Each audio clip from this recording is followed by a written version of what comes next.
አንድ አምላክ በሚሆን በአብ በወልድ በመንፈስ ቅዱስ ስም አሜን። ታኅሳስ 25 አምስቱ መቃባውያን በሰማዕትነት አረፉ። ኢትዮጵያዊው አቡነ ዮሐንስ ከማ ዘእጨጌ ዕረፍታቸው ነው። አገረ ግብፁ አቡነ ዮሐንስ ከማም ዕረፍታቸው ነው። በስመ አብ ወወልድ ወመንፈስ ቅዱስ አሐዱ አምላክ። በስመ አብ ወወልድ ወመንፈስ ቅዱስ አሐዱ አምላክ። በስመ አብ ወወልድ ወመንፈስ ቅዱስ አሐዱ አምላክ አሜን። አቡነ ዮሐንስ ከማ ዘእጨጌ።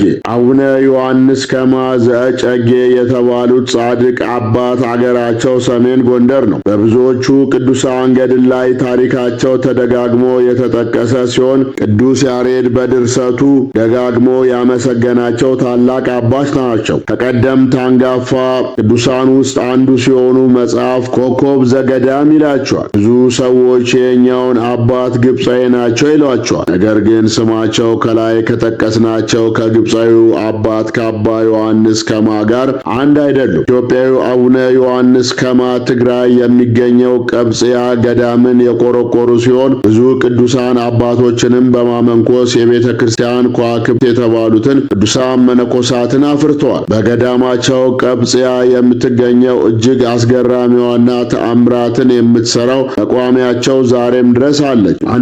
1250 ዓመት ያስቆጠረችውን ይህችን የጻድቁን ተአምረኛ መቋሚያ አገሬው በጠመንጃ ይጠብቃታል። እንደ ሰው ድምፅ የምታሰማበት ጊዜ አለ። ጻድቁ ሰሜን ጎንደር ምድረ ጸለምት ትልቅ ገዳም አላቸው። የጻድቁ አባታችን የአቡነ ዮሐንስ ከማ ዘእጨጌ ረድኤት በረከቱ ይደርብን፣ በጸሎቱ ይማረን። አቡነ ዮሐንስ ከማ ዘአገረ ግብፅ ከደቡባዊ ግብፅ ጻ ከሚባል አውራጃ የተገኙ ታላቅ አባት ናቸው። ወላጆቹ እግዚአብሔርን በመፍራት ካሳደጉት በኋላ በቤተ ክርስቲያን ሥርዓት ሚስት አጋቡት። እርሱ ግን ወደ ጫጉላ ቤቱ ገብቶ ከሙሽራዋ ጋር ተመካክረው ድንግልናቸውን በመጠበቅ በመንፈሳዊ ተጋድሎ ለመኖር ወሰኑ። እርሷም ወላጆቼ አስገድደው ላንተ አጋቡኝ እንጂ ሥጋዊ ፍትወትን እንዳላሰብኳት ሕያው እግዚአብሔር ምስክሬ ነው በማለት በደስታ ሐሳቡን ተቀበለችው። ከዚህም በኋላ በአንድ አልጋ እየተኙ ድንግልናቸውን በሚስጥር ጠብቀው በጾም በጸሎት እየተጋደሉ ብዙ ዘመን ኖሩ። ከጽድቃቸውም የተነሳ ማንም ያልዘራትና ያልተከላት የወይን ተክል በቤታቸው በቅላ አድጋ ከቤታቸው ጣሪያ በላይ ተገልጣ ታየች። ወላጆቻቸውም ብዙ ዘመን ሲኖሩ ልጅ ባለመውለዳቸው ያስቡ ጀመር። ቅዱስ ዮሐንስ ከማና ሚስቱ ድጋሚ በመመካከር ወደ ገዳም ሄደው ለመመንኮስ ወሰኑ። እርሷንም ወደ ደናግል ገዳም ከወሰዳት በኋላ በዚያ ታላቅ ተጋድሎ አድርጋ አበምኔት ሆና ብዙ ታምራትን የምታደርግ ሆነች። ቅዱስ ዮሐንስ ከማም ወደ አስቄጥስ ገዳም ሲሄድ በመንገድ አንድ ፊቱ የሚያበራ ጻድቅ ሰው ተገልጦለት ክፍሉ የት እንደሆነ በመንገር በመቃርስ ገዳም ውስጥ ወደሚኖረው ወደ አባ ዳሩዲ ወሰደው። አባ ዳሩዲም ካስተማሩት በኋላ መነኮሱት። መልአክም ተገልጦለት ከአባ ዮሐንስ አጺር ገዳም በስተ ምዕራብ አቅጣጫ ሄዶ በዓት ይሠራ ዘንድ አዘዘውና ሄዶ በዓቱን ሰርቶ በታላቅ ተጋድሎ ኖረ። 300 ሰዎችም ወደ እርሱ መጥተው በመመንኮስ አብረውት በተጋድሎ ኖሩ። አንዲት ዕለትም ሌሊት ላይ በጋራ የእመቤታችንን ውዳሴዋን ሲጸልዩ ሐዋርያው ቅዱስ አትናቴዎስ ተገለጠለትና የረቀቁ ምስጢራትን ገለጠለት። ከዚያችም ዕለት ወዲህ በሰለስቱ ደቂቅ ጸሎት ፍጻሜ ላይ የቅዱስ አትናቴዎስን ስም የሚጠሩ ሆኑ። እመቤታችንም ለአባ ዮሐንስ ተገልጣለት ሁልጊዜ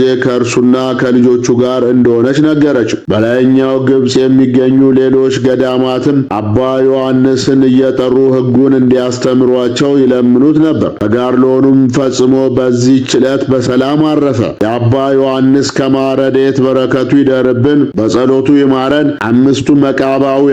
እነዚህ ቅዱሳን በሜዶናውያንና በሞዓባውያን ዘመነ መንግሥት የነበሩ ናቸው። ጥፋትን የሚወድ ስሙ ፂሩ ጻይዳን የሚባል አንድ ክፉ ንጉሥ ነበር። ከስልጣኑም በታች የጸኑ ጭፍሮች አሉት። የሚያመልካቸውም ቁጥራቸው በ50 ወንዶችና በ20 ሴቶች አምሳል የተሰሩ ጣዖታት አሉ። በጠዋትና በማታ መስዋዕት ያቀርብላቸዋል። ይሰጣቸዋል። ሌሎችም ሰዎች እንዲሰግዱላቸው ያስገድዳቸዋል። ከብንያም ነገድ የሆነ ስሙ መቃቢስ የሚባል አንድ ደገኛ ሰው ነበር። እርሱም መልከ መልካም የሆኑ 3 ልጆች አሉት። ከእነርሱም ግስላውን እንደ ዶሮ አንቆ ይዞ የሚገድል አለ፣ አንበሳውንም የሚገድል አለ። ጦርነትም በሆነ ጊዜ በአንድ ጊዜ ሰይፍ መዞ 100 ሰው የሚገድል አለ። እነርሱም ውበትንና ግርማን የተሸለሙ ናቸው። ከሁሉም ደግሞ የልባቸው ውበት ይበልጣል፣ እግዚአብሔርን የሚያመልኩና የሚፈሩ ናቸውና።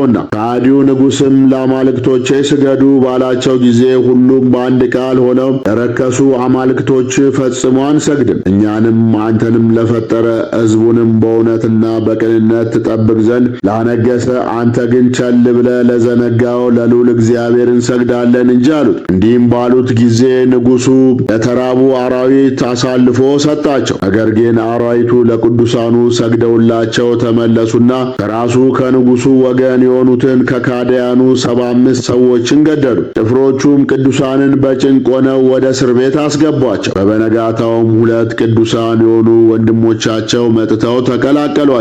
ንጉሡም 5ቱን ወንድማማቾች በእምነታቸው መጽናታቸውን አይቶ በእቶን እሳት ውስጥ እንዲጣሉ አዘዘ። እንዳዘዘውም ባደረጉ ጊዜ እግዚአብሔር የቅዱሳኑን ነፍስ በክብር አሳርፎ የሰማዕትነትን አክሊል አቀዳጃቸው። ንጉሡም ዳግመኛ የቅዱሳኑን ሥጋቸው አመድ እስኪሆን ድረስ እንዲያቃጥሉ ታዘዘ። ነገር ግን እሳቱ የቅዱሳኑን ሥጋቸውን ፈጽሞ ሳያቃጥለው ቀረ። ዳግመኛም ሥጋቸውን ከከባድ ድንጋይ ጋር አብሮ አስሮ ወደ ጥልቅ ባህር ቢጥላቸውም ባህሩ ሥጋቸውን ማስጠም አልቻለም። ለአራዊትና ለሰማይ ወፎች እንዲሰጥ ቢያደርግም አራዊቱ ሥጋቸውን እየጠበቁ ወፎቹ ክንፎቻቸውን ጋርደው እየጠበቁ የቅዱሳኑ ሥጋ ለ14 ቀን ተቀመጠ። ይልቁንም ሥጋቸው እንደ ፀሐይ ማብራት ጀመረ። ከዚህም በኋላ አንስተው ቀበሯቸው። ሌሊትም በሆነ ጊዜ ንጉሡ ተኝቶ ሳለ እነዚህ ቅዱሳን ተቆጥተው ሰይፋቸውን መዘው በፊቱ ቆመው ታዩት። ደንግጦም በነቃ ጊዜ እጅግ ፈራ፣ የሚበቀሉት መስሎታልና። የከበሩ ሰማዕታት ግን አንተ ክፉ ነገር ስላደረክብን እኛም ክፉ ነገር አንከፍልም፣ በነፍስ ፍዳን የሚያመጣ እግዚአብሔር ነውና። ነገር ግን ስለ ዕውቀት ማነስና ስለ ልቦና ድንቁርና እኛ ደና እንደሆንን ታይ ዘንድ ተገልጠን ታየንም። አንተስ እኛን የገደልከን መስሎ መዳንን አዘጋጀልን።